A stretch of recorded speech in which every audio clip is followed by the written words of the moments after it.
Oke, kita mulai topik kita, sudah 34 orang. Pada kesempatan kali ini, saya akan membahas topik ke-15. Nah, ini pertemuan kita yang terakhir. Tanpa terasa kita sudah ada di ujung mata kuliah kita. Saya harap Anda sudah mendapatkan pengetahuan yang penting dan mendasar tentang lingkungan dalam perspektif sosiologis.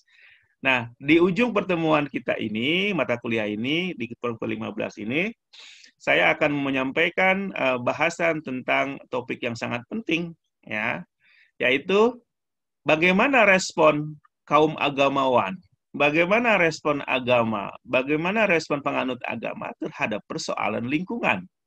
Ya, nah, di minggu sebelumnya kita sudah banyak membahas persoalan-persoalan lingkungan yang sedang dihadapi secara global dan nasional. Sosiologi lingkungan berupaya memberikan solusinya, memberikan analisis terhadap persoalan lingkungan mengenai sebab, mengenai dampak, dan solusi.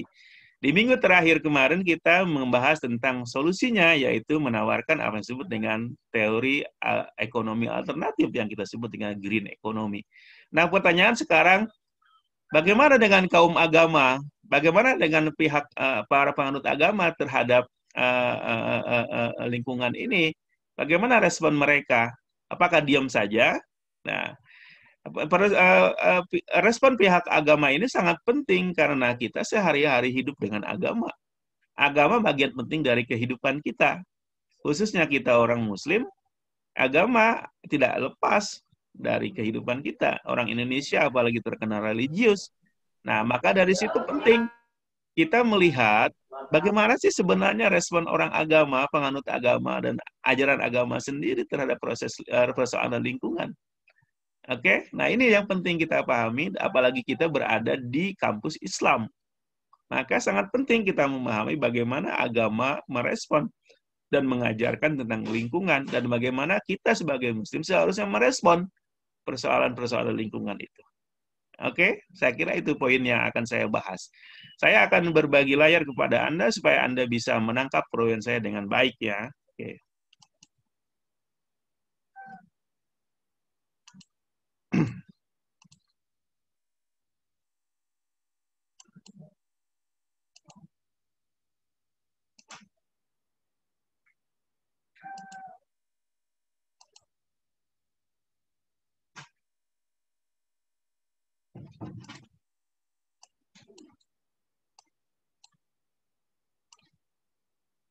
Oke, minggu ke-15, sosiologi lingkungan, respon keagamaan terhadap kerusakan lingkungan. Spesifik membahas apa yang disebut dengan Islamic Environmental Ethics, etika lingkungan dalam perspektif Islam. Oke. Etika lingkungan yang akan kita bahas pada kesempatan ini lebih membahas bagaimana etika lingkungan dalam perspektif Islam.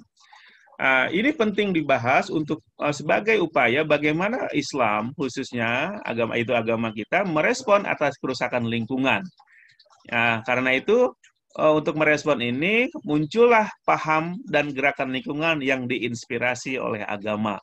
Nah, karena persoalan lingkungan sudah semakin serius, maka pihak agama pun tidak diam, maka muncullah paham dan gerakan lingkungan yang diambil dan diinspirasi oleh agama-agama. Nah, dalam konteks Islam, respon ini muncul dengan apa yang dinamakan etika lingkungan dalam perspektif Islam atau Islamic Environmental Ethics. Oke.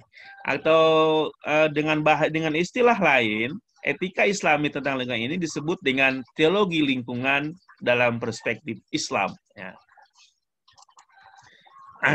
Nah, untuk membahas bagaimana teologi lingkungan dalam perspektif Islam atau etika lingkungan dalam perspektif Islam, kita mesti melihat kepada ajaran Islam itu sendiri.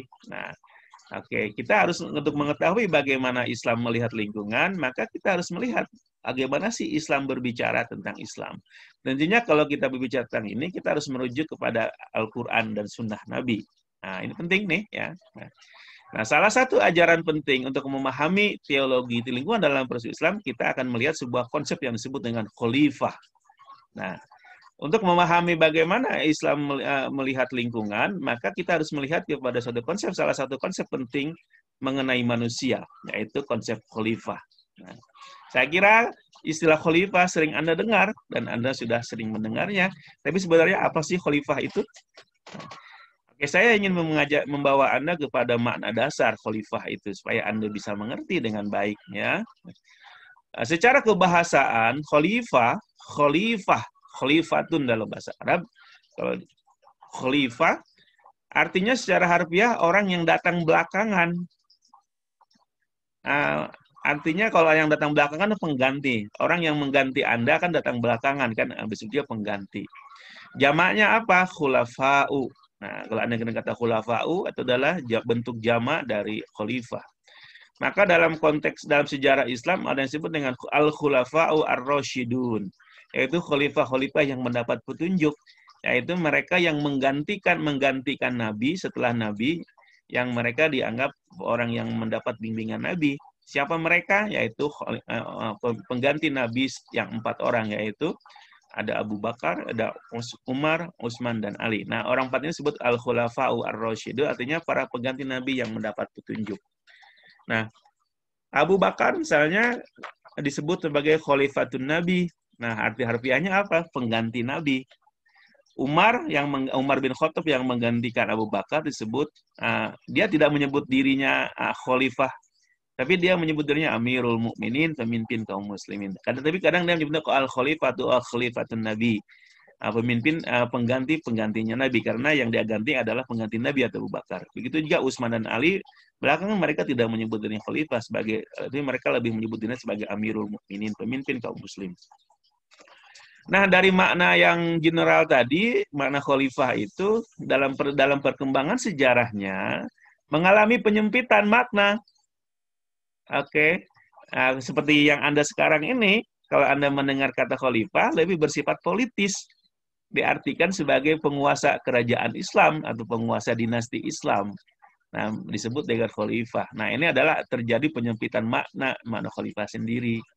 Ya, yang dulu begitu luas, sekarang lebih disempit dalam makna khalifah dalam pengertian pemimpin atau penguasa kerajaan Islam atau pemimpin wilayah Islam.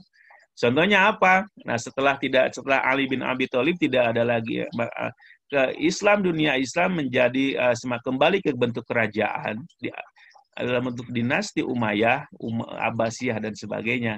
Yang terkenal mungkin Anda pernah dengar ada dinasti Muawiyah, Umayyah. Pemimpin pertamanya disebut Khalifah Muawiyah. Kemudian Muawiyah al-Umayyah dengan Relay Abbasiyah. Pemimpin disebut Khalifah yang terkenal misalnya ada Harun ar-Rasyid. Anda baca ya sejarah Islam ya. Nah, itu supaya Anda paham tentang Islam itu apa dalam perspektif sejarah. Kemudian ketika kalau kita berbicara tentang khalifah, sebenarnya kita berbicara tentang posisi manusia dan kedudukan manusia di bumi ini. Ya, dalam Islam, posisi kita sebagai manusia di bumi adalah sebagai khalifah. Nah, oke. Apa itu khalifah? Mari kita lihat Al-Quran. Kata khalifah dalam Al-Quran dalam bentuk mufradnya atau tunggalnya disebut 2 kali. Dalam Al-Baqarah ayat 30 dan As-Sod ayat 38. Jamaknya al-khalaif itu disebutkan 4 kali dalam Al-Quran. Al-An'am 165, surat Yunus 14, Fatir 39 ya. Nah,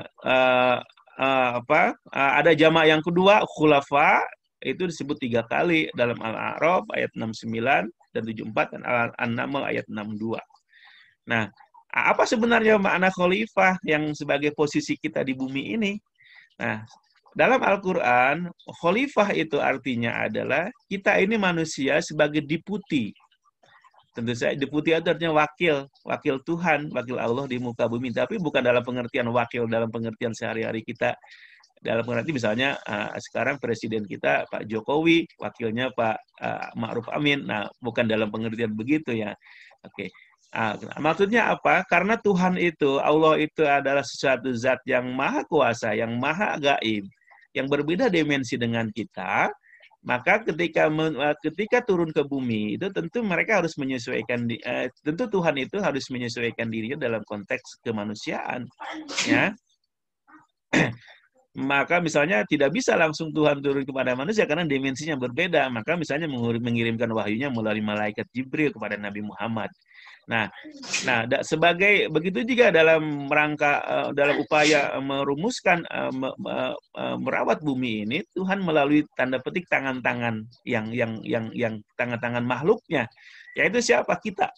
Nah, kita ini sebenarnya diberi tugas oleh Tuhan sebagai khalifah menjadi wakilnya dalam upaya mengurus bumi ini.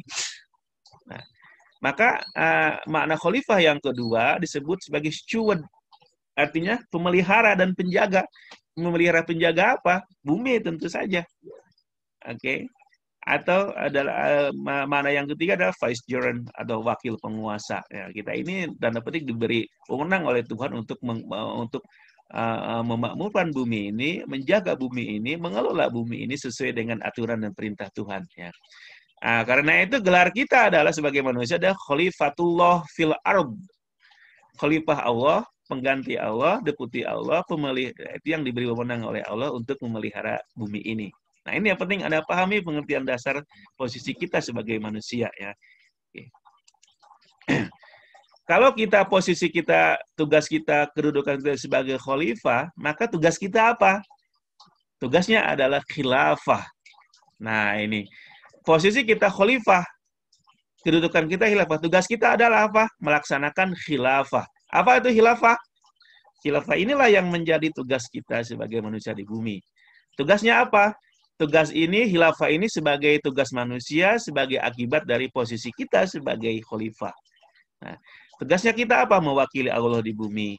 Nah, artinya apa tadi? Menjaga bumi, memelihara bumi, mengatur bumi ini sesuai dengan aturan yang diberikan oleh Allah melalui kitab sucinya.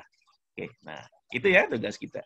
Tetapi sayangnya belakangan ini dalam konteks kita ini sekarang ini tugas kekhilafahan itu mengalami penyempitan makna, dipahami lebih sempit secara politik, yaitu sistem pemerintahan ada kekuasaan global bagi umat Islam. Nah, mungkin mungkin Anda yang pernah ikut HTI, Hizbut Tahrir Indonesia dan lain sebagainya sangat dekat dengan konsep khalifah dan khilafah ini. Nah, dalam perspektif Hizbut Tahrir misalnya yang sudah sekarang di Indonesia dan di banyak negara dilarang, itu khilafah dipahami secara sempit menjadi pengertian politik, menjadi sistem pemerintahan atau kekuasaan global bagi umat Islam. Nah, ini ada terjadi penyempitan, sebenarnya maknanya tidak sesempit itu ya, seperti saya sebutkan sebelumnya. Nah, apa tugas manusia sebagai khilafah itu? Apa tugas manusia khilafah itu? Nah, posisi kita sebagai manusia di bumi ini, kita sebagai wakil Tuhan. Nah, ayatnya banyak yang menyuruh ke sana. Saya kira ada ayat yang paling terkenal, yaitu Al-Baqarah 30, wa iz qala rabbuka lil malaikati inni ja'ilun fil ardi khalifah. Tuhan berkata kepada malaikat, kami menjadikan di bumi ini khalifah. Nah, khalifah itu kita semua nih, manusia ini. Oke, manusia ini secara general adalah khalifah yang diberi tugas oleh Tuhan memelihara, menjaga bumi ini sesuai dengan aturan Tuhan. Tugas khalifah adalah apa? Melaksanakan khilafah, yaitu apa? Khilafah itu tugas-tugas kemanusiaan sesuai dengan petunjuk dari Allah. Nah, apa tugasnya? Ada juga disebutkan, ini Quran ini luar biasa, dijelaskan dengan Al-Quran juga, tugas kita sebagai khalifah itu apa? Khilafah tugas itu. Istiqmar yang pertama itu. Istiqmar. Apa istiqmar? Membuat bumi ini makmur. Artinya memelihara dan menjaga bumi ini supaya bisa berfungsi dengan baik dan bermanfaat bagi makhluk yang ada di bumi. Apa ayat Al-Qur'annya? Surat Hud ayat 61. Wa ansha'akum minal ardi wasta'marakum fiha. Nah, Allah sudah menciptakan kamu di bumi ini, menciptakan kamu dari bumi ini, dari tanah ini. Kita diciptakan oleh Allah dari tanah, dari bumi ini. Dan wasta'marakum fiha, dan menjadikan kamu pemakmurnya. Artinya apa? Kita diciptakan oleh Tuhan sebagai dari bumi ini, lalu tugas kita adalah memakmurkannya sebagaimana tujuan-tujuan Tuhan penciptaannya. Nah, ini tugas kita adalah memakmurkan bumi ini. Bayangkan bahasa Ibrani isti'mar, memakmurkan, menjaga bumi ini. Nah, kalau gitu kita tidak boleh merusaknya dong. Kita harus memelihara dan menjaganya sesuai dengan petunjuk Tuhan. Oke. Kalau kita diberi tugas oleh Tuhan sebagai khilafah, sebagai khalifah, lalu tugasnya adalah khilafah, maka Tuhan itu tidak zolim. Tuhan memberikan semacam hak bagi manusia di bumi. Katakanlah reward-nya ya. Apa? Semua bumi dan ada isinya adalah diuntukkan bagi kita semua sebagai manusia. Bahwa bumi ini, apa yang ada dalam bumi ini diberikan Tuhan kepada kita semua. Wallazi khalaqalakum ma fil ardi jami'a. Allah sudah menciptakan apa yang ada di bumi ini buat kita semua. Dalam Al-Baqarah 29 dan 22 juga ya. Nah ini. Nah, meskipun demikian Tuhan sudah menciptakan apa yang di bumi ini buat kita manusia.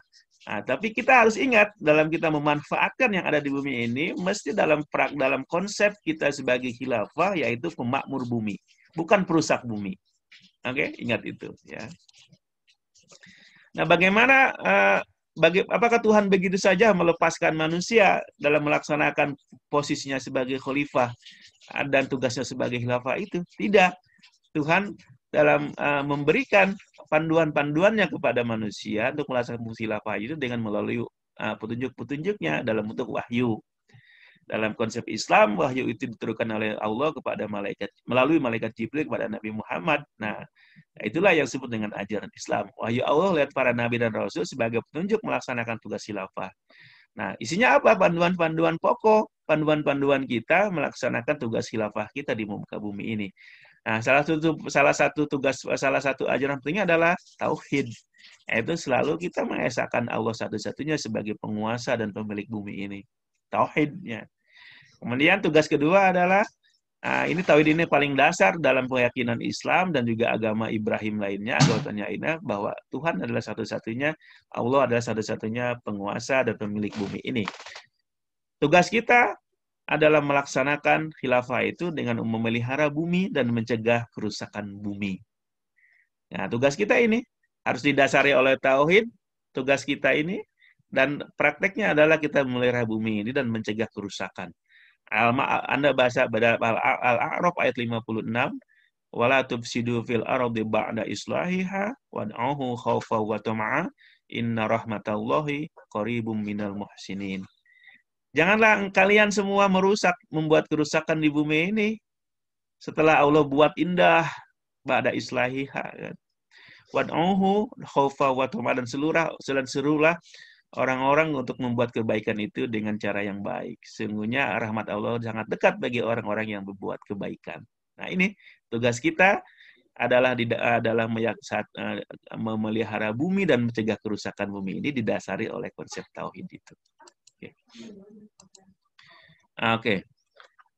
Nah, kalau kita berbicara tentang tugas kita, maka kita bicara tentang reward and punishment. Nah, kalau tugas kita sebagai khalifah ada rewardnya, bahasa kita ada ganjarannya gitu kan.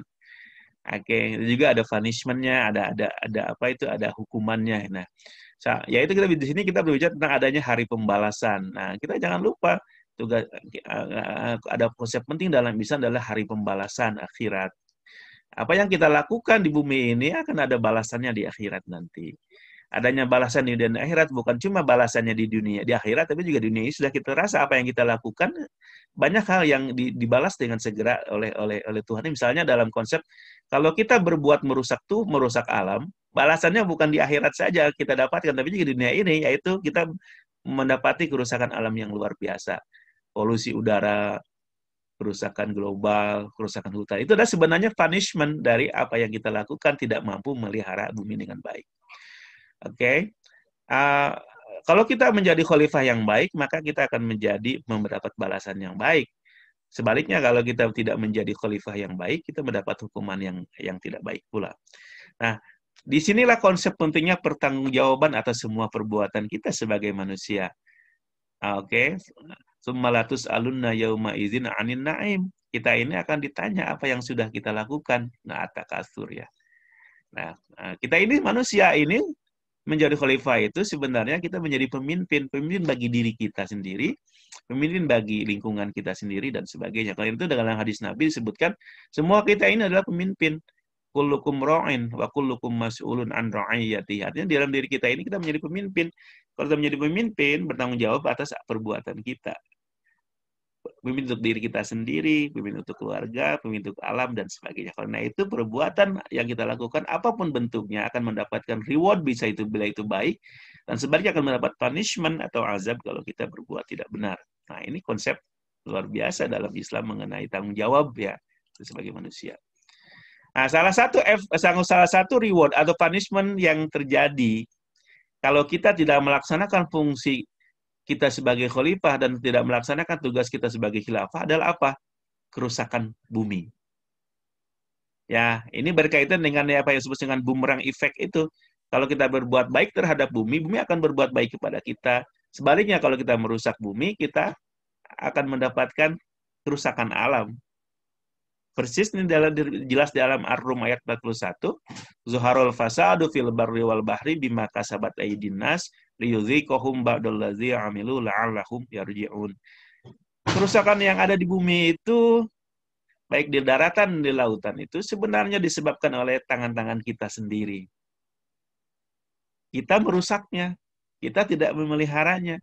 Karena itu kalau ada kerusakan bumi yang sekarang kita terjadi, karena tangan kita sendiri. Allah sudah menghukumnya, memberikan punishment dalam bentuk kerusakan alam karena perbuatan kita sendiri yang tidak membajaganya dan meliharanya sesuai dengan aturan Tuhan dengan kasih sayang.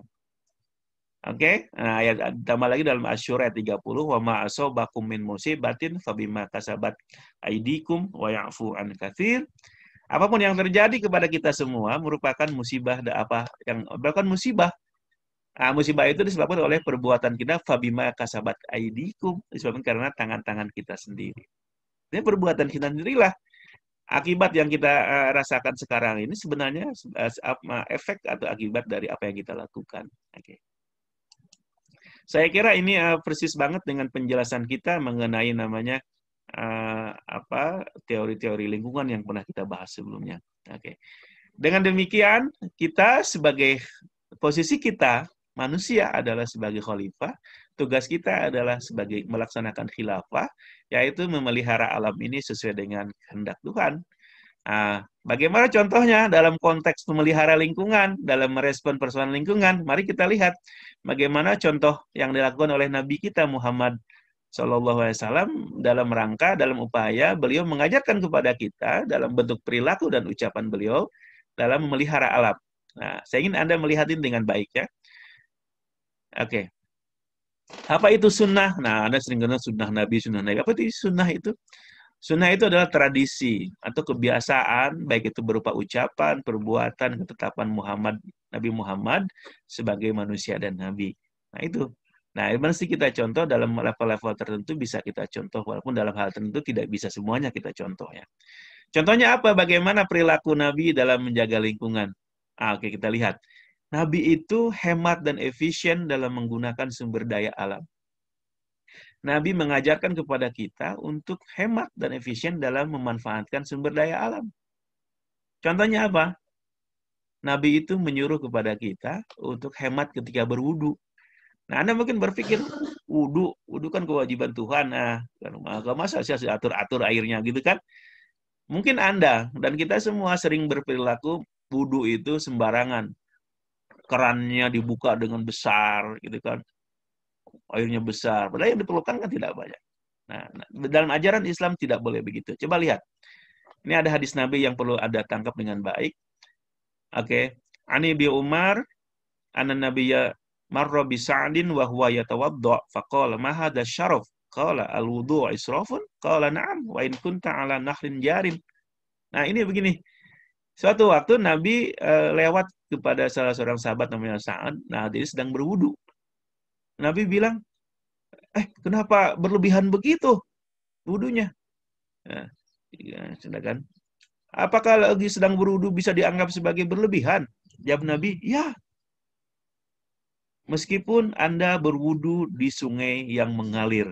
Bayangkan. Nabi melihat ada sahabat yang berwudu airnya kurang mah kacapruk gitu nya tuh para ruguh gitu, airnya tumpah-tumpah dan sebagainya sehingga banyak air yang hilang. Nabi melarangnya. Terus kan sahabatnya bilang, apa itu dianggap berlebihan juga? Oh, iya, kata Nabi. Meskipun Anda berwudunya di sungai yang sedang mengalir, tetap harus melakukan wudhu dengan baik. Misalnya diambilnya sedikit-sedikit airnya. Kalau kan kita nggak perlu banyak-banyak. Nah, bahkan kalau dalam sebuah pandangan lain, kita mengusap anggota wudhu itu kan cukup 1 kali. Kalau kita Syafi'i 3 kali. Tapi 3 kali karena perlunya tidak terlalu banyak. Ya. Nah, artinya dalam berwudhu pun yang merupakan bagian dari ibadah, kita tidak boleh menggunakan sumber alam yaitu airnya dengan berlebihan. Oke. Kerannya dikecilkan kalau Anda pakai keran. Cukup 1 gayung kalau Anda bisa, seperti itu.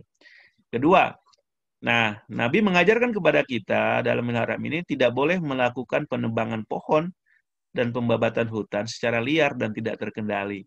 Contohnya apa? Nabi melarang bagi kita ketika itu sahabatnya merusak pohon-pohon dan membakar atau merusak rumah-rumah dalam peperangan. Bayangkan dalam peperangan. Dalam peperangan pun yang biasanya dianggap boleh melakukan apa saja, Nabi melarang kita melakukan perusakan pohon dan membakar rumah-rumah. Apalagi dalam kondisi normal. Ya kan? Dalam kondisi darurat pun Nabi tetap bilang jangan merusak pohon. Artinya apa? Kita memelihara alam ini. Jangan merusak rumah dan sebagainya. Apalagi dalam kondisi normal, ya. Dalam hal yang darurat saja Nabi nggak boleh, apalagi dalam kondisi normal. Nah, ini ajaran yang sangat penting bagaimana kita harus memelihara lingkungan kita, alam kita. Ya. Nah, langkah ketiga, Nabi melarang kita melakukan pencemaran lingkungan. Apa contohnya? Anda tahu? Nabi melarang kita buang air kecil di air yang menggenang. Nah, Anda pernah dengar ini nggak? Maksudnya apa? Nabi itu sangat peduli terhadap lingkungan. Air itu kan, diperlukan oleh orang banyak, misalnya. Makanya itu tidak boleh dicemari dengan kotoran-kotoran yang bisa berbahaya. Soalnya kencing sembarangan di air itu. Nah, kalau dalam konteks Arab ketika itu kan tidak seperti air di kita. Air di sungai kita kan airnya banyak dan sebagainya. Dalam konteks Arab ketika itu, air itu dalam bentuk mata air kan. Nah, kita sama sekali dilarang kencing di mata air itu. Artinya kita memelihara sumber daya alam untuk kepentingan bersama. Di situ adalah konteksnya adalah menjaga kesehatan dan juga tentu saja kalau Anda buang air sembarangan tuh berefek ke lingkungan, ya. Secara kesehatan akan berbahaya bagi diri Anda dan orang banyak. Bayangkan kalau Anda buang air ke sembarangan. Apalagi itu adalah sumber mata air yang merupakan banyak orang, kepentingan banyak orang. Intinya adalah jangan mencemari lingkungan sumber-sumber daya alam kita termasuk air dan sebagainya. Oke. Nah, itu. Itulah yang keempat, kenapa enggak?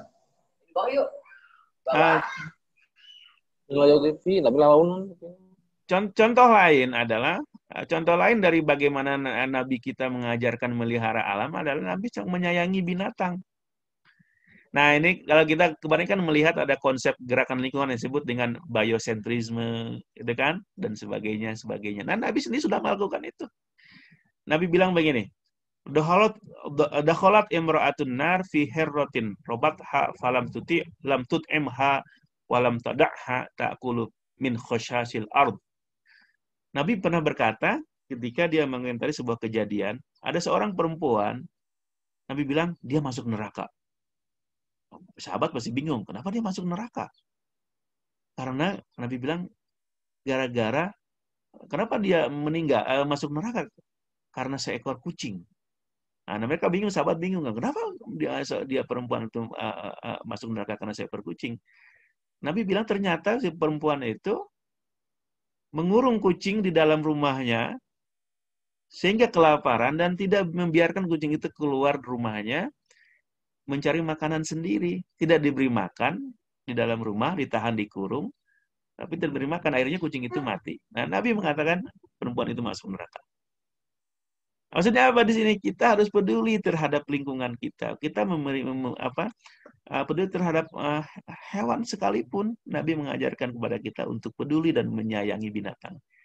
Makhluk hidup harus kita sayangi, Ya, contohnya seperti itu. Kita tidak boleh mengganggu binatang dan kita boleh membiarkan binatang dalam kesusahan sehingga mereka mengalami nestapa seperti kucing tadi. Ini dalam konteks global adalah ini adalah ajaran Nabi bagaimana kita memelihara makhluk hidup, baik itu tanaman, tumbuhan, binatang dan sebagainya. Mungkin Anda pernah dengar ada kisah yang sangat populer, ada seorang pelacur yang dia memberi seekor anjing yang kehausan, kemudian karena perbuatan baiknya itulah dia mendapatkan pengampunan dosanya, dia masuk surga. Nah, ini contoh betapa Islam luar biasa mengajak kita menyayangi lingkungan, khususnya bina makhluk hidup.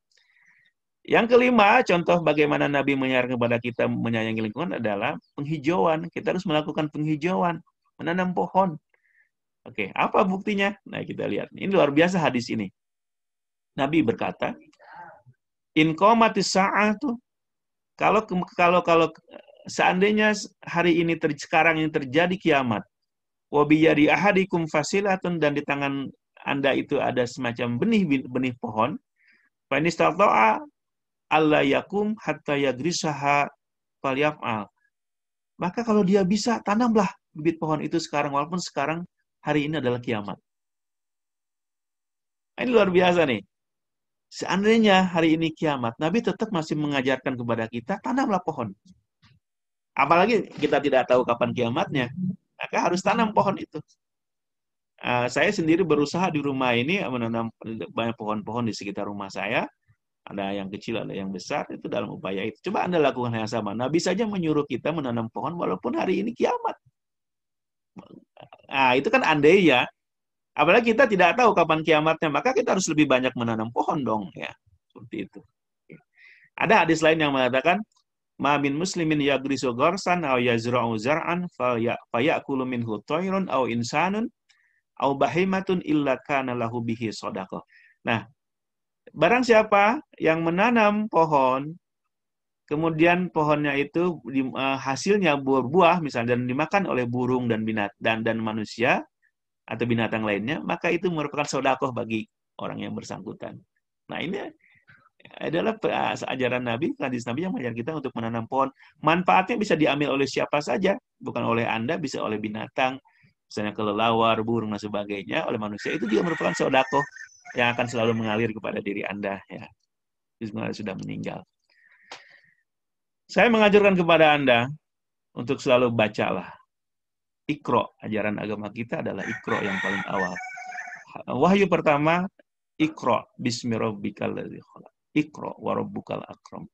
Itu adalah ajaran kepada kita untuk selalu membaca diri kita, membaca alam, membaca apa yang tertulis dan membaca yang tidak tertulis. Anda jangan berhenti membaca. Oke? Itulah tugas muslim. Oke. Saya kira itu penjelasan saya mengenai topik 15 ini, mengenai etika lingkungan dalam perspektif Islam. Mudah-mudahan Anda bisa menangkapnya dengan baik, ya. Seandainya Anda yang belum Anda pahami, silakan sampaikan nanti di sesi tanya jawab. Silakan Anda juga berkomentar kalau Anda ingin menambahkan penjelasan saya. Terima kasih.